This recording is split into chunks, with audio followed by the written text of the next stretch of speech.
Hello students and most welcome to my YouTube channel Self Study Help। Students, आज मैं आपके सामने हाजिर हूँ एक नया चैप्टर लेकर के। और आज मैं जिस चैप्टर को आपको पढ़ाऊँगा, टीच कराऊँगा, वो चैप्टर है chapter 3 rural life and society. और ये चैप्टर मैंने किस बुक से लिया है? तो time tells integrated social sciences से। टाइम टेल्स, इसकी इमेज आप अपने मोबाइल पर देख पा रहे हैं। टाइम टेल्स के बुक से चैप्टर नंबर 3 आज मैं आपको टीच करने वाला हूँ। तो चलिए बिना कोई देर किए हम शुरू करते हैं आज की टीचिंग।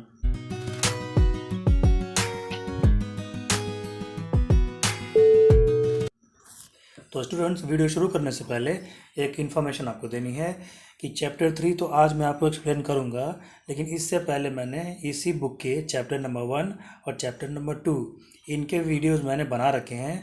अगर आप उन वीडियोस को देखना चाहते हैं तो आपके मोबाइल के स्क्रीन के ऊपर अभी एक आई बटन आ रहा होगा, उसको प्रेस करके आप लिंक पे जा करके देख सकते हैं, लेकिन इस वीडियो को पूरा देखने के बाद। हाँ, आप वीडियो के डिस्क्रिप्शन में भी जा करके देख सकते हैं, क्योंकि इसकी लिंक मैंने वहाँ भी आपके लिए अवेलेबल करा रखी है। और इनके अलावा अगर आप किसी और बुक आपके स्कूल में चलती है या किसी और प्राइवेट पब्लिकेशन की बुक आपके स्कूल में पढ़ाई जाती है, तो ये रहा मेरा टेलीग्राम नंबर। इस नंबर पे आप मुझे उस चैप्टर का पीडीएफ बना करके या फ़ोटो लेकर के भेज देंगे, तो मैं आपके लिए उस चैप्टर की भी वीडियो बना करके आपको दे दूँगा। सेल्फ स्टडी हेल्प का ये टारगेट है कि फ्री में जितने स्टूडेंट्स की मदद मैं कर सकूं, उतना मुझे खुशी होगी। तो चलिए वीडियो को शुरू करते हैं।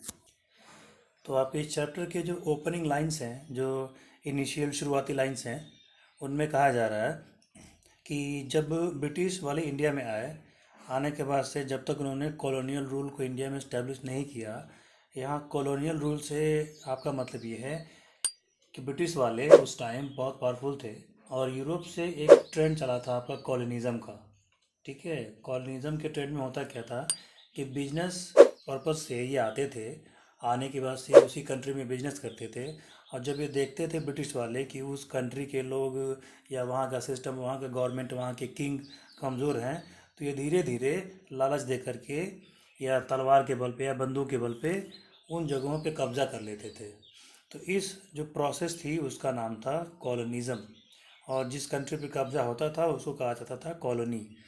तो ब्रिटेन वाले प्लासी के वार में, और प्लासी के वार के बाद से बक्सर के वार में 1757 में प्लासी का वार हुआ और 1764 में बक्सर का वार हुआ। तो प्लासी के वार और बक्सर के वार से ये तय हो गया, ठीक है, ब्रिटेन वाले दोनों में जीत गए। ईस्ट इंडिया कंपनी जो थी, जो यहाँ पे आकर के बिजनेस कर रही थी, तो कंपनी इन दोनों वार में, युद्ध में जीत गई। तो कंपनी को बंगाल मिल गया और मिल गया बंगाल, बिहार, उड़ीसा, ये तीनों कंपनी को मिल गए। उसके बाद से कंपनी और पावरफुल होती गई और धीरे धीरे उन्होंने क्या किया कि बाकी इंडिया के लगभग सभी स्टेट्स में कब्जा कर लिया और इंडिया को अपना स्लेव यानी कि कॉलोनी यानी कि गुलाम बना लिया। तो जब ब्रिटिश वाले इंडिया में अपना कॉलोनियल रूल जब इस्टेब्लिश नहीं किए थे, तो उससे पहले यहाँ जो सिस्टम था, यहाँ जो व्यवस्था थी, यहाँ जो गवर्नमेंट था विलेज के लेवल पे, वो पंचायत व्यवस्था थी। ठीक है, विलेज पंचायत जो है कि सब कुछ संभालती थी। और विलेज अपना इनकम कमाने में, इकोनॉमिकल लेवल में जो विलेज थे वो सेल्फ सफिशिएंट थे, यानी विलेज अपना इनकम करने में दूसरों पे डिपेंड नहीं थे। तो विलेज की जो एडमिनिस्ट्रेशन थी, एडमिनिस्ट्रेशन का मतलब होता है व्यवस्था, प्रशासन, मैनेजमेंट। तो विलेज का जो मैनेजमेंट था, जो एडमिनिस्ट्रेशन थी, वो विलेज के हेड यानी कि विलेज के मुखिया के हाथों में होती थी। और सभी प्रकार के मामले गाँव में ही सुलझा लिए जाते थे। और इकोनॉमिकल लेवल पे भी गांव उस टाइम मजबूत थे। उनके अपने उद्योग धंधे थे, पैसा कमाने का अपना तरीका था, सामान बनाने का, गुड्स बनाने का, प्रोडक्शन बढ़ाने का, प्रोडक्शन करने का, मैन्युफैक्चरिंग करने का अपना उनका तरीका था गाँवों का। और उस सिस्टम के मुताबिक विलेज वाले जो होते थे वो अपने इनकम का कुछ हिस्सा टैक्स के रूप में या लैंड रेवेन्यू के रूप में किंग को देते थे। यानी उस एरिया का जो किंग होता था, जो नवाब होते थे या जो राजा होते थे या जो इम्परर होते थे, तो उनको ये क्या करते थे विलेज वाले, जो जितनी भी इनकम होती थी, तो इनकम का जो मेन सोर्स था वो आपका एग्रीकल्चर था, क्रॉपिंग थी, फसलें बोई जाती थी, एग्रीकल्चर होता था। और उसके बदले क्या किया जाता था कि अपने इनकम का कुछ हिस्सा वो क्या करते थे, किंग को रेवेन्यू यानी कि रेवेन्यू के रूप में, यानी कि टैक्स के रूप में, हिंदी में कहें तो लगान के रूप में देते थे।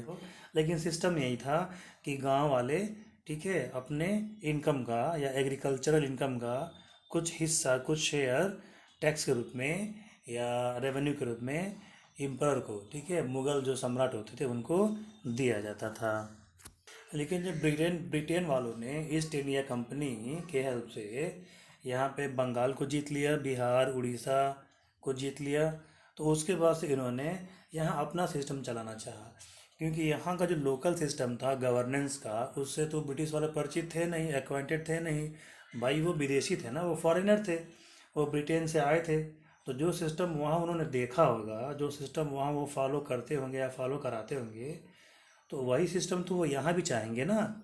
क्योंकि उनको यहाँ का सिस्टम तो मालूम नहीं था और यहाँ का सिस्टम उनको पसंद भी नहीं था। और दूसरी बात ये कि वो सुपीरियर थे, अपने आप को सुपीरियर समझते थे, सिविलाइज समझते थे। इंडियंस को वो अनसिविलाइज समझते थे। तो अनसिविलाइज लोगों का सिस्टम वो क्यों फॉलो करते? उनको अपना सिस्टम फॉलो करवाना था और इंडिया पे बहुत लंबे टाइम तक उनको राज करना था, यहाँ रहना था। तो उन्होंने चीज़ों को अपने हिसाब से चेंज करना शुरू किया। तो बहुत सारे ड्रास्टिक चेंजेस यहाँ पे आए, उन्होंने बहुत कुछ बदल करके रख दिया। और जो कुछ भी उन्होंने बदला, वो सारी चीज़ें हम इसी चैप्टर में पढ़ेंगे। तो पहली हेडिंग आपकी क्या है? Revenue system under the British.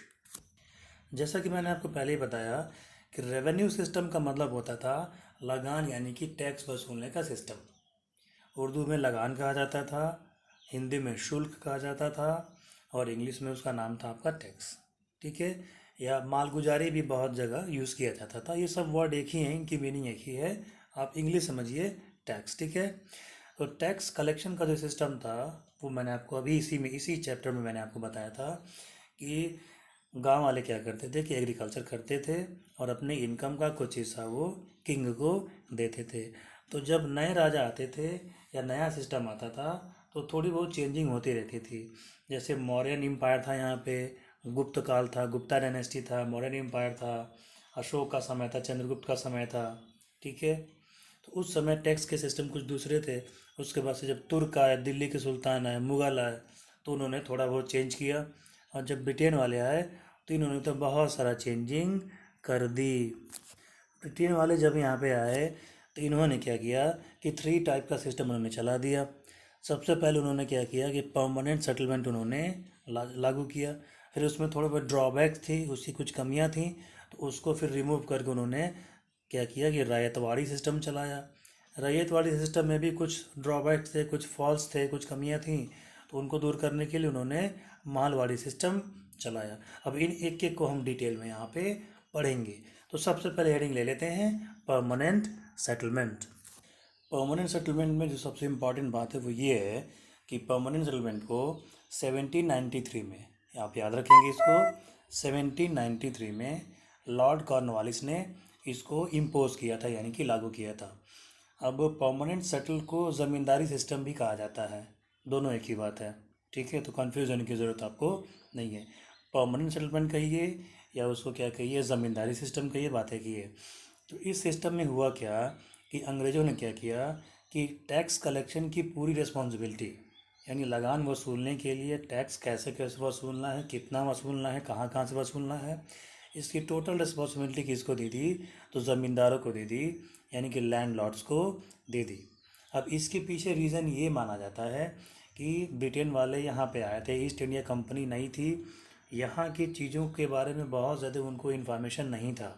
तो ज़मींदार यहाँ पे पहले से थे, ज़मींदार पहले से थे, तो इनको थोड़ा टाइम मिल गया यहाँ के लोगों को समझने के लिए। तो इसीलिए फ़िलहाल क्या किया अंग्रेज़ों ने, ब्रिटेन वालों ने क्या किया कि ज़मींदारों को सिस्टम दे दिया कि आप टैक्स वसूल करके और हमें दीजिए, और कुछ हिस्सा आप खुद रख लीजिए और कुछ हिस्सा आप हमको दे दीजिए। तो अब शेयर कैसे किया गया? ये ब्रिटिश इंडिया के 19% 19% पे इसको लागू किया गया। और एरिया कौन से थे? बंगाल, बिहार, उड़ीसा और यूपी। तो यूपी को उस टाइम यूनाइटेड प्रोविंस कहा जाता था, यूनाइटेड प्रोविंस कहा जाता था। उत्तर प्रदेश उस टाइम इसका नाम नहीं था। तो बंगाल, बिहार, उड़ीसा, यूनाइटेड प्रोविंस और नॉर्थ कर्नाटक, इन सारे एरियाज़ में जो परमानेंट सेटलमेंट था, ठीक है, ज़मींदारी व्यवस्था थी, उसको लागू किया गया। अब इस सिस्टम में एक मेन इम्पॉर्टेंट बात ये भी थी कि जो लैंड थी, जो ज़मीन थी, ज़मीन के जो असली ओनर होते थे, ओरिजिनल ओनर होते थे, वो ज़मींदार नहीं होते थे, वो तो ईस्ट इंडिया कंपनी ही होती थी। और जो लैंडलॉर्ड थे वो उस ज़मीन को न तो बेच सकते थे और न ही उस ज़मीन से वो फार्मर्स को हटा सकते थे। लेकिन अगर लैंडलॉर्ड या ज़मींदार टैक्स वसूलने में फेल कर गए या टैक्स नहीं वसूल पाए तो उनसे वो ज़मीन छीन ली जाती थी। लैंडलॉर्ड होने का रुतबा था वो उनसे छीन लिया जाता था, यानी कि उनसे ज़मीन छीन करके किसी दूसरे लैंडलॉर्ड को दे दिया जाता था टैक्स वसूलने के लिए। अब इस परमानेंट सेटलमेंट से जो ईस्ट इंडिया कंपनी थी उनको बहुत सारा प्रॉफिट होने लगा। और इस सिस्टम ने, ठीक है, लैंडलॉर्ड के एक ऐसे सोसाइटी को जन्म दिया, एक ऐसे लोग हो गए जो ब्रिटेन के प्रति और ईस्ट इंडिया कंपनी के प्रति फेथफुल थे। जितने ज़मींदार थे, ठीक है, वो पैसे के लालच में या अपनी ज़मींदारी, अपना रुतबा, अपना शान शौकत मेंटेन करने के लिए बराबर वो अंग्रेज़ों की बात मानते थे और अंग्रेज़ों के विरुद्ध वो नहीं जाते थे। लॉर्ड कॉर्नवालिस ने बाद में क्या किया कि 10 इयर्स के लिए एग्रीमेंट कर लिया और सर्टेन टैक्स पाने के लिए, यानी इतना पैसा आप हमको देंगे तो 10 इयर्स के लिए हम ये ज़मीन आपको दे देंगे। तो इससे भी ब्रिटिश वालों को या ईस्ट इंडिया कंपनी को बहुत ज़्यादा फ़ायदा हुआ।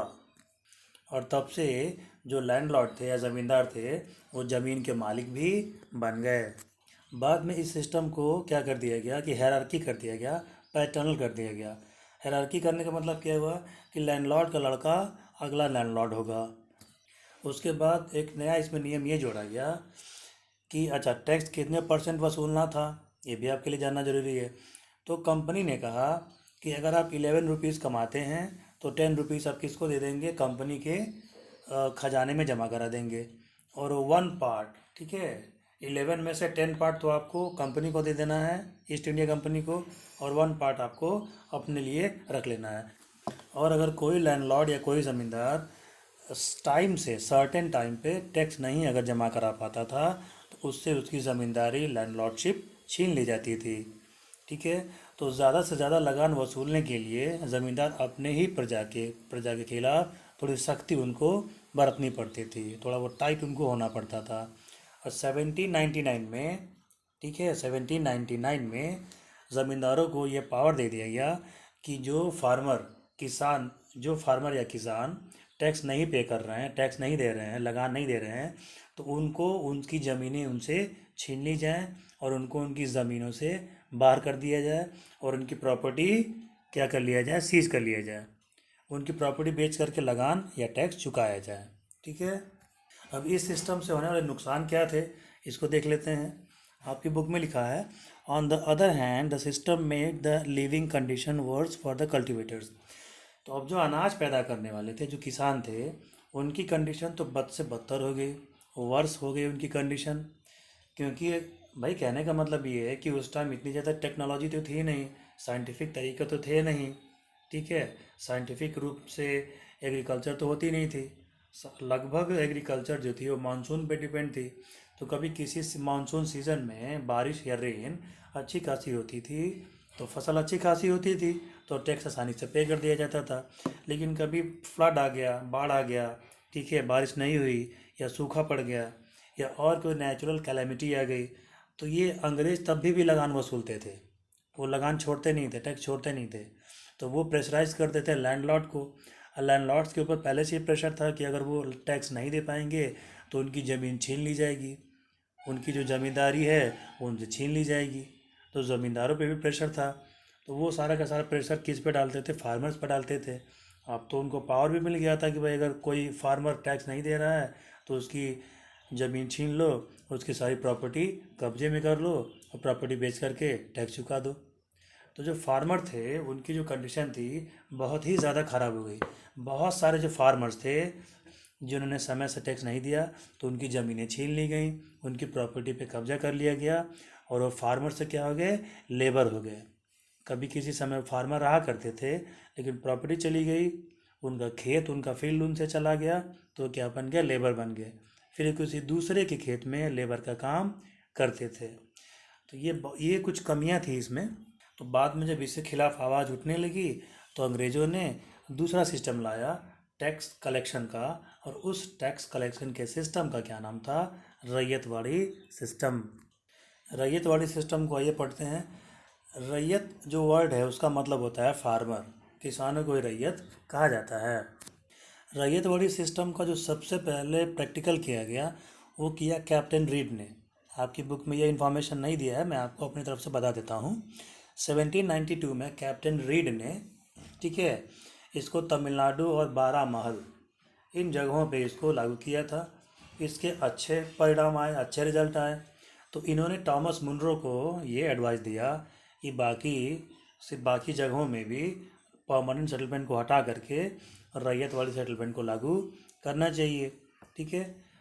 तो टॉमस मुनरो ने उनकी एडवाइस को मानते हुए 1820 में इसे इंडिया के 51% एरियाज पे लागू कर दिया। और उसके बाद इसमें क्या हुआ, बम्बई, जो कि आप मुंबई आजकल के डेट में है, पहले बम्बई कहा जाता था, मद्रास में, जो कि आजकल आपका चेन्नई है, और असम में। तो बॉम्बे, मद्रास, चेन्नई, तमिलनाडु, बारामहल, ठीक है, इन एरियाज़ में इस व्यवस्था को लागू किया गया कि भाई इन एरियाज़ में अब परमानेंट सेटलमेंट से टैक्स न वसूल करके रैयत वाली सेटलमेंट से टैक्स वसूला जाएगा, टैक्स लिया जाएगा, ठीक है। और इसमें टैक्स वसूलने का जो सिस्टम क्या था, वो सिस्टम आपका था कि जो भी प्रोडक्शन होगा, जितनी भी फसल बोई जाएगी, जितना भी कल्टीवेशन होगा या प्रोडक्शन होगा, ठीक है, तो क्रॉप के वैरायटी के बेसिस पे किस टाइप की फसल बोई जा रही है, क्रॉप हो रही है, इसको देखते हुए 30 ईयर्स तक के लिए उसको फिक्स कर दिया जाता था कि 30 ईयर्स तक इसी रेट से हम आपको टैक्स वसूलेंगे, आपको देना होगा। और टैक्स की जो सिस्टम क्या थी, 1/3 थी। यानी कि अगर 3 रुपीज़ किसान उगा रहे हैं तो 1 रुपीज़ वो टैक्स देंगे और 2 रुपीज़ किसान अपने पास रखेंगे। तो इस व्यवस्था से किसानों को थोड़ी बहुत राहत तो हुई, क्योंकि टैक्स इसमें 1/3 देना था, 33% देना था, बाकी वो अपने पास रखते थे, ठीक है। लेकिन इस सिस्टम में भी कुछ कमियां थीं। उन कमियों को दूर करने के लिए फिर महल वाली सिस्टम को अपनाया गया।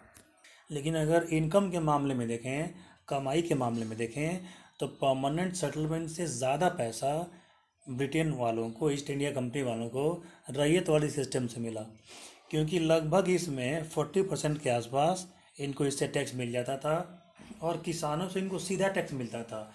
इस सिस्टम में जो लैंडलॉर्ड थे वो बीच में बिचौलिए या मीडिएटर नहीं थे। ज़मींदारों को ख़त्म कर दिया गया, उनका सिस्टम ख़त्म कर दिया गया। अब ईस्ट इंडिया कंपनी और फार्मर्स के बीच में कोई लिंक नहीं था, कोई मीडिएटर नहीं था।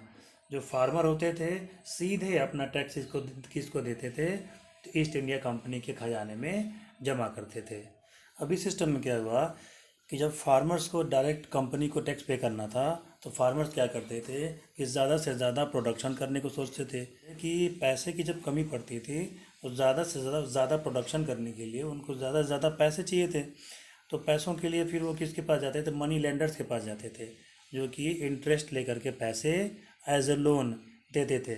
और लैंडलॉर्ड से भी वो पैसे उधार लेते थे और मनी लेंडर से भी लेते थे।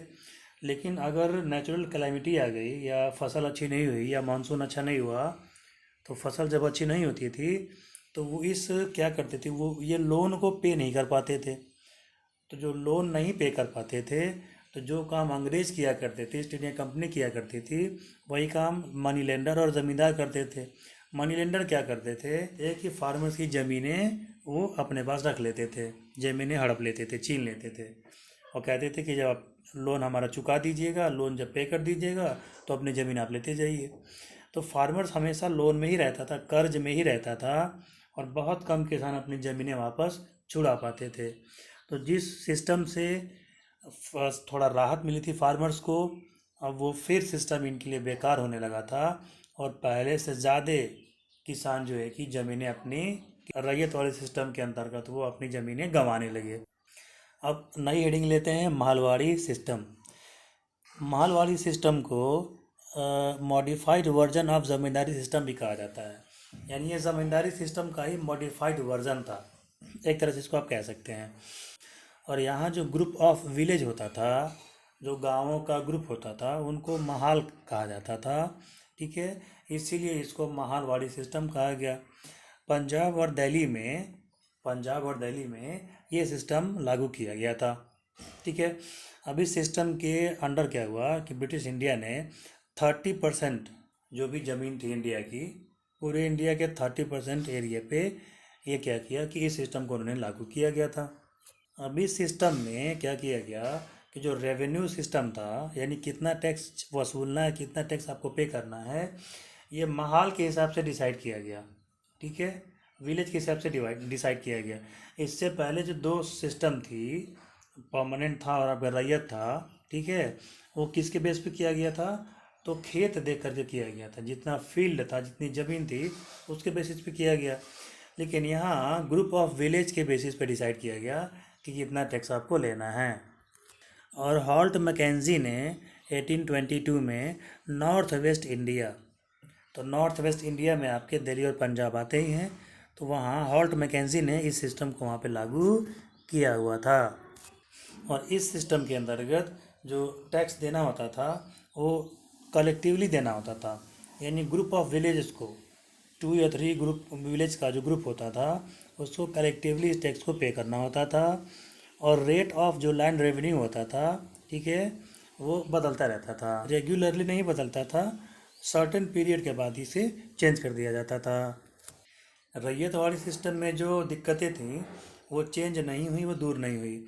यानी मालवाड़ी सिस्टम में भी फार्मर्स को क्या होता था कि इनकम के लिए, यानी पैसे के लिए, भाई आप एग्रीकल्चर करेंगे तो पैसे की ज़रूरत तो पड़ेगी। तो ईस्ट कंपनी की तरफ से, जो ईस्ट इंडिया कंपनी थी, उसके तरफ से कोई भी हेल्प नहीं दी जाती थी। ठीक है, तो फार्मर्स को अपने ही व्यवस्था करनी पड़ती थी, बीज की, खाद की और बाकी चीज़ों की। तो दोबारा एक बार फिर से उन्होंने क्या किया कि पैसे के लिए मनी लेंडर पे या लैंडलॉर्ड पे डिपेंड होने लगे, और मनी लेंडर्स ने और लैंडलॉर्ड्स ने इस व्यवस्था का खूब फ़ायदा उठाया, और लगभग जो फार्मर्स थे उनका एक्सप्लॉयटेशन जम करके हुआ, बहुत बड़े अमाउंट में। ठीक है, इनकी ज़मीनें चली गईं और ये ज़मीनों से बेदखल हो गए और फार्मर से क्या हो गए, लेबर बन गए। तो इससे जो पीजेंट्स में, किसानों में, फार्मर्स में बहुत ज़्यादा गुस्सा हो गया। किसके खिलाफ गुस्सा हो गया? गुस्सा मनी लेंडर के खिलाफ हो गया, लैंडलॉर्ड के खिलाफ हो गया। ठीक है, और ईस्ट इंडिया कंपनी के खिलाफ वो गुस्सा करते भी तो क्यों करते? क्योंकि उनके तो वो स्लेव थे। ठीक है, गुस्सा करने से या टैक्स नहीं देने से उनको मारा पीटा जाता था और उनसे ज़मीनें छीन ली जाती थी। अब अगली हेडिंग ले लेते हैं, कमर्शलाइजेशन ऑफ एग्रीकल्चर। उसके बाद क्या किया ब्रिटेन वालों ने, यानी ईस्ट इंडिया कंपनी वालों ने, कि ये सिस्टम रेवेन्यू कलेक्ट करने का कुछ दिनों तक चलता रहा। उसके बाद से उन्होंने क्या किया कि जो कॉमर्शियल क्रॉप्स थी, क्रॉप्स आपकी 2 टाइप्स की होती हैं, जब आप ज्योग्राफी में पढ़ेंगे या आपने पढ़ लिया होगा या आप पढ़ने वाले होंगे, तो उसमें आपको पढ़ाया जाएगा कि 2 टाइप्स ऑफ क्या होते हैं, क्रॉप्स होते हैं। एक तो आपकी होती है फूड क्रॉप्स और दूसरी आपकी होती है कमर्शियल क्रॉप्स। फूड क्रॉप्स में वो क्रॉप्स आती हैं जिनको पैदा करने का, प्रोडक्ट करने का उद्देश्य क्या होता है, खाना पीना होता है। जैसे वीट हो गया, राइस हो गया है, और इनको हम अपने घरों में स्टोर करके भी रखते हैं। लेकिन कुछ क्रॉप्स ऐसी होती हैं जिनका प्रोडक्शन करने का जो एम होता है, टारगेट होता है, वो घर में रखना नहीं होता है, उनको सेल करना होता है। जैसे शुगर केन, गन्ना, ठीक है, टी हो गया, कॉफ़ी हो गया, ठीक है, शुगर केन हो गया, टी हो गया, कॉफ़ी हो गया। तो ये जो चीज़ें होती हैं इनको आप अपने घर में नहीं रख सकते। इनको प्रोडक्ट करने का एक ही टारगेट होता है कि ज़्यादा से ज़्यादा इनको मार्केट में सेल करके पैसे कमाना। तो ईस्ट इंडिया कंपनी के आने से पहले इंडिया में कमर्शियल प्रोडक्शन जो है कि नहीं होता था। यहाँ लोग खाने पीने के लिए ही खेती करते थे, और वीट हो गया, राइस हो गया, ज्वार हो गया, बाजरा हो गया, मक्का हो गया, इन्हीं सब फसलों की यहाँ पे पैदावार होती थी, कल्टीवेशन होता था। लेकिन ब्रिटेन वालों को तो यहाँ से पैसे कमाने थे, यहाँ से बहुत ज़्यादा पैसा कमा करके ब्रिटेन में भेजना था। तो उन्होंने प्लान बनाया कि टी हो गया, कॉफ़ी हो गया, इंडिगो हो गया, ठीक है, इन और ओपीएम हो गया, अफीम हो गया। तो इन चारों फसलों को यहाँ पे अगर हम क्या करते हैं कि कल्टीवेट करवाते हैं, करवा करके हम इसको बाहर मार्केट में बेचेंगे तो हमें फ़ायदा बहुत ज़्यादा होगा। तो टी, कॉफ़ी और इंडिगो के साथ साथ रबर का, जूट का और कॉटन का, ठीक है, रबर, जूट और कॉटन, इन सारी फसलों को भी यहाँ जो उगाने का सिस्टम हमको ब्रिटेन वालों ने ही सिखाया, ब्रिटेन वालों ने ही दिया। ये उन्हीं का कंट्रीब्यूशन है। नहीं तो इससे पहले ब्रिटेन वालों के इंडिया में आने से पहले ये सब फसलें हमारे यहाँ बोई नहीं जाती थी या उनको यहाँ प्रिपेयर नहीं किया जाता था। अब थोड़ा बहुत इन्फॉर्मेशन आपको मैं इन क्रॉप्स के बारे में दे देता हूँ।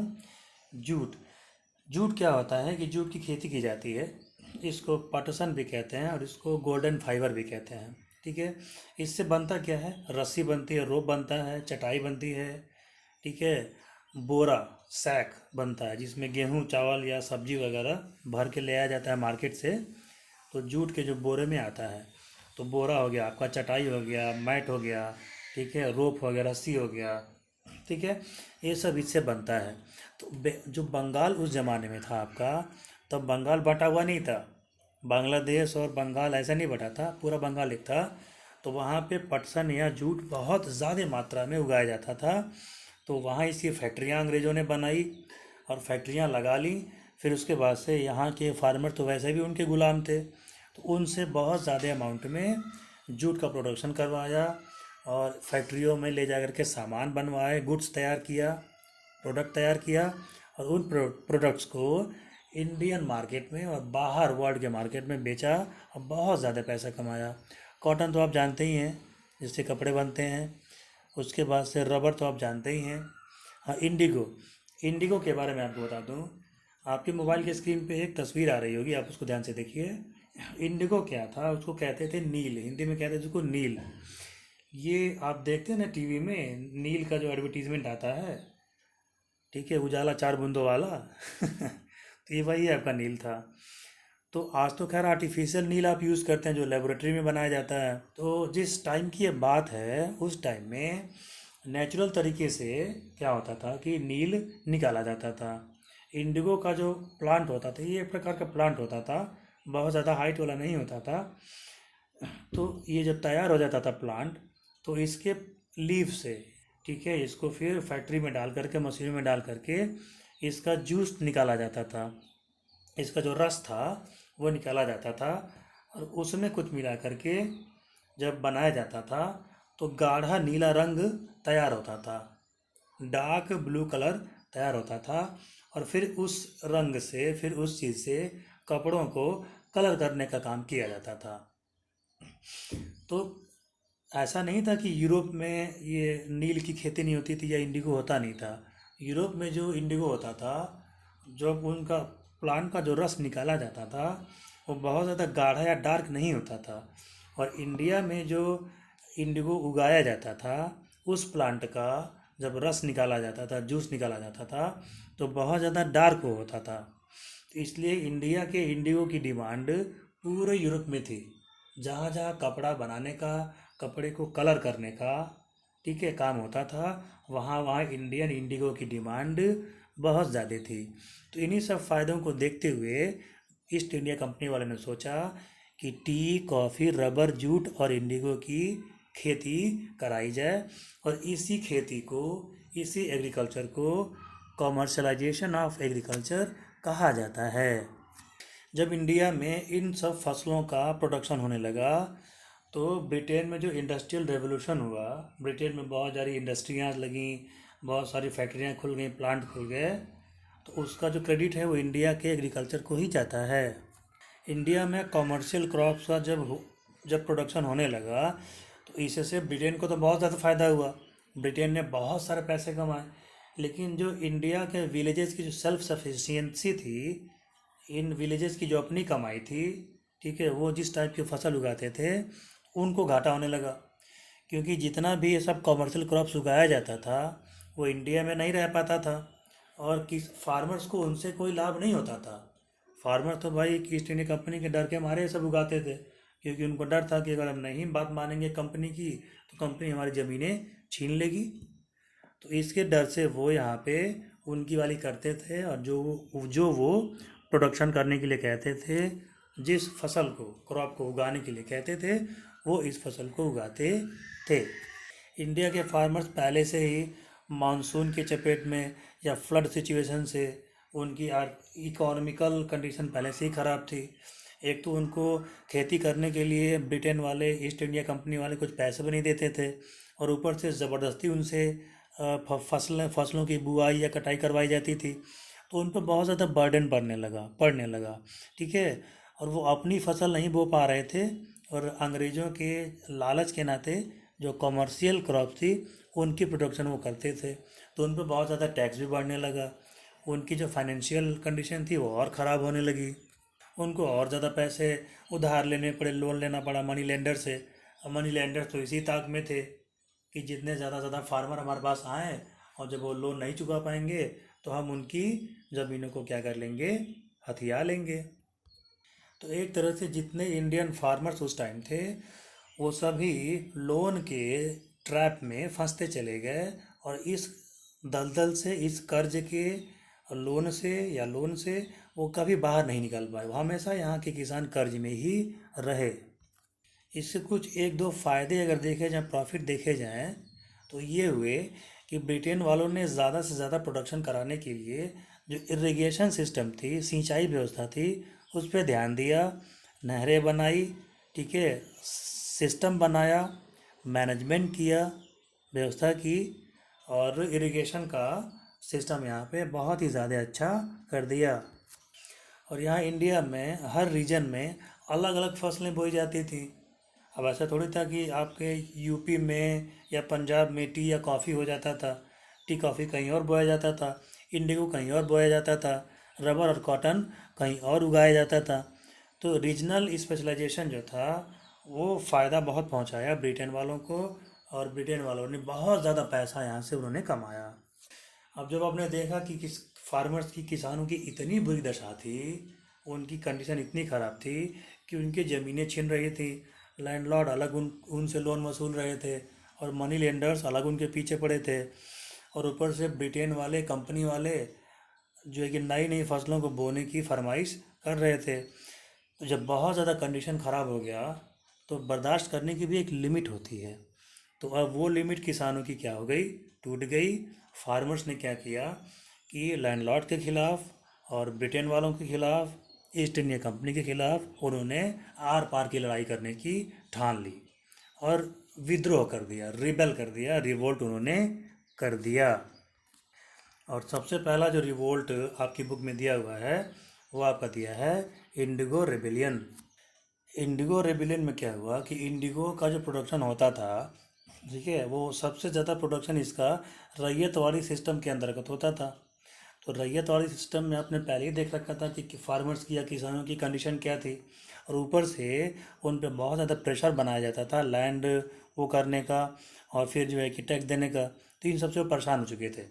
और इंडिगो का जब वो प्लांटेशन करते थे, इंडिगो जब वो उगाते थे, तो 5 ईयर 6 ईयर इंडिगो उगाने के बाद से इंडिगो का जो प्लांट था उसकी जो सबसे बड़ी कमी ये थी कि वो ज़मीन से बहुत ज़्यादा वो न्यूट्रिशन छीन लेता था, और 5 ईयर या 6 ईयर के बाद वो जो जो ज़मीन थी वो और कुछ उगाने लायक नहीं रहती थी।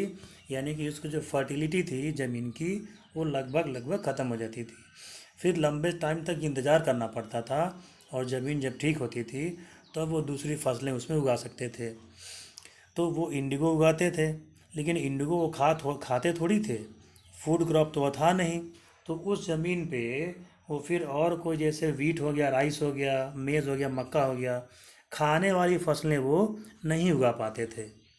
और इसके बदले में ब्रिटेन वालों की तरफ से या ईस्ट इंडिया कंपनी की तरफ से या बिजनेस वालों की तरफ से उनको कोई पैसा वगैरह नहीं दिए जाते थे। तो इन्हीं सब चीज़ों से वो परेशान हो गए, और परेशान होने के बाद से उन्होंने 1859 में जो है कि रिवोल्ट कर दिया। रिवोल्ट बहुत भयंकर किया उन्होंने, और सारे के सारे फार्मर ने एक साथ जो है कि इंडिगो के प्रोडक्शन करने से मना कर दिया। कह दिया कि हम तो वैसे भी मर रहे हैं, हमारी प्रॉपर्टी तो वैसे भी छीनी जा रही है। तो भाई इससे अंग्रेज़ों का जो प्रोडक्शन था, जो अंग्रेज़ों को पैसा बन रहा था, वो प्रभावित हो गया, इफेक्टेड हो गया। क्योंकि यहाँ से रॉ मटेरियल पैदा करके उन्हें ब्रिटेन में भेजना भेजना था, जिससे कपड़ों की रंगाई वगैरह हो सके या बाकी काम आगे हो सके। तो यहाँ जब प्रोडक्शन होना बंद हो गया, फार्मर्स ने जब मना कर दिया, तो अंग्रेज प्रेशर में आ गए। तो अंग्रेज़ों ने क्या किया कि इंडिगो कमीशन बनाया।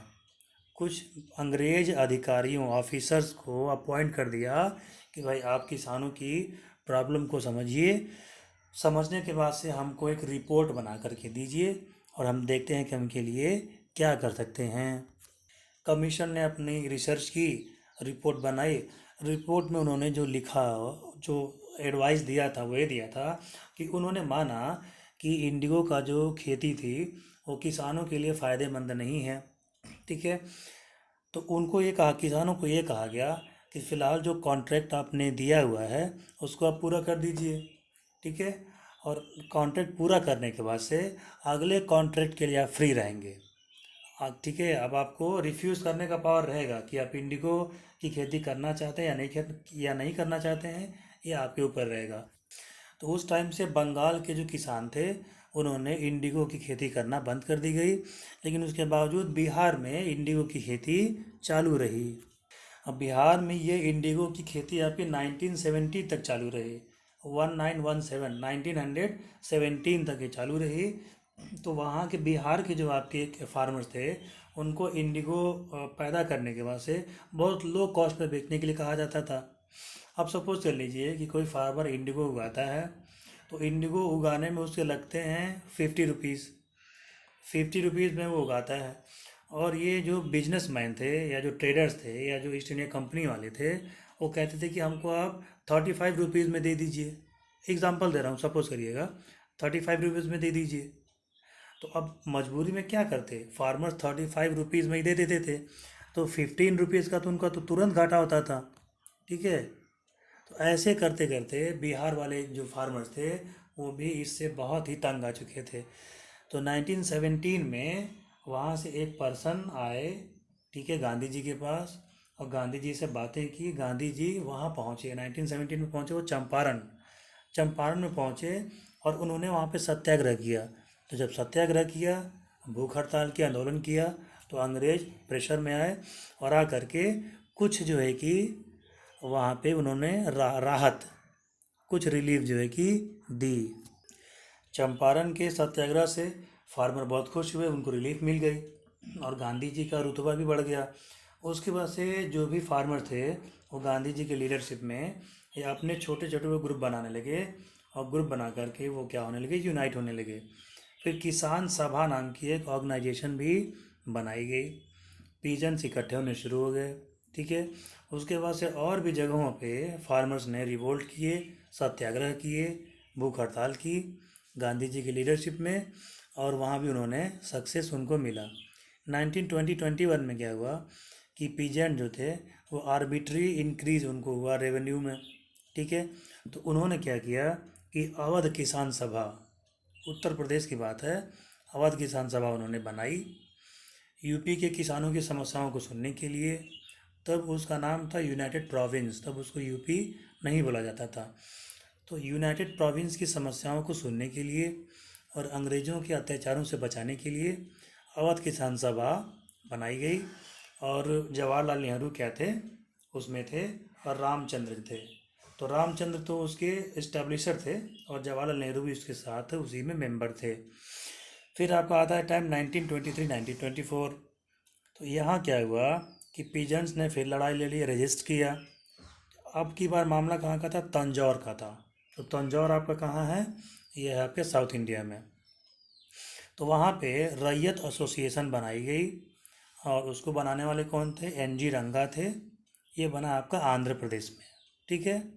आंध्र प्रदेश में बना और एन जी रंगा उनने बनाया था। फिर आता है आपका 1927, टी प्रकाशम और के वेंकटप्पैया। तो उन्होंने क्या किया, किसान मूवमेंट वहाँ पे चलाया, और कृष्णा गोदावरी डेल्टा, यानी कृष्णा और गोदावरी नदी के बीच जो ज़मीनें थी जहाँ पे खेती होती थी, सरदार वल्लभ भाई पटेल ने, ठीक है, नो रेवेन्यू कैंपेन चलाया वहाँ पे कि अब हम टैक्स नहीं देंगे, कोई हम लगा नहीं देंगे, कोई टैक्स नहीं देंगे। सरदार पटेल ने कहा वहाँ के किसानों को मजबूत बनाने के लिए और रिवोल्ट करने के लिए, आंदोलन चलाने के लिए उन्होंने एक नारा दिया, स्लोगन दिया कि कोई टैक्स हम नहीं पे करेंगे, कोई टैक्स हम नहीं पे करेंगे। क्योंकि वहाँ जो रेवेन्यू हाइक था वो 22% जो है कि ज़्यादा बढ़ गया था। 22% बॉम्बे में था, अब वहाँ बहुत ज़्यादा बढ़ा दिया गया था, तो वहाँ भी रिवोल्ट हुए। तो ये आपके 3-4 एग्जाम्पल थे रिवोल्ट के, पीजेंट्स के इकट्ठा होने के, किसानों को एक हो करके, यूनाइटेड हो करके और एफर्ट करने के। ये कुछ आपके केसेस यहाँ पे दिए हुए हैं। और आपकी बुक में केस स्टडी दिया हुआ है पंजाब का, ठीक है। तो ये पंजाब में उस टाइम क्या हो रहा था, तो इसको आप पढ़ लेंगे, बहुत इजी, आप इसको समझ में भी आ जाएगा, ठीक है। इसमें the Bari Doab canal was first canal to be constructed in Punjab by the British 1860। तो पंजाब का जो इलाका था, तब पाकिस्तान तो हमसे अलग हुआ नहीं था, तो 26 डिस्ट्रिक्ट थे वो, टोटल के टोटल पंजाब इंडिया में ही था। तो पंजाब में 5 रिवर्स थी और प्रोडक्शन वहाँ पे, खेती के लिए ज़मीनें बहुत ज़्यादा सूटेबल थी। तो ब्रिटेन वालों ने वहाँ भी खेती अच्छी हो इसके लिए 1860 में एक कैनाल बनाया, नहर बनाई उन्होंने, बना करके पटियाला, नाभा, ठीक है, और लुधियाना, इन सब शहरों में, इन सब स्थानों में उस नहर को पहुंचाया। और शुगर केन की खेती वहाँ पे होने लगी, ठीक है, एग्रीकल्चर अच्छी खासी वहाँ पे हुई, बहुत ज़्यादा ग्रोथ हुआ। कैनाल सिस्टम से पंजाब को बहुत ज़्यादा फ़ायदा हुआ। और जब पंजाब को बहुत ज़्यादा फ़ायदा हुआ तो ईस्ट इंडिया कंपनी को भी फ़ायदा होना ही था।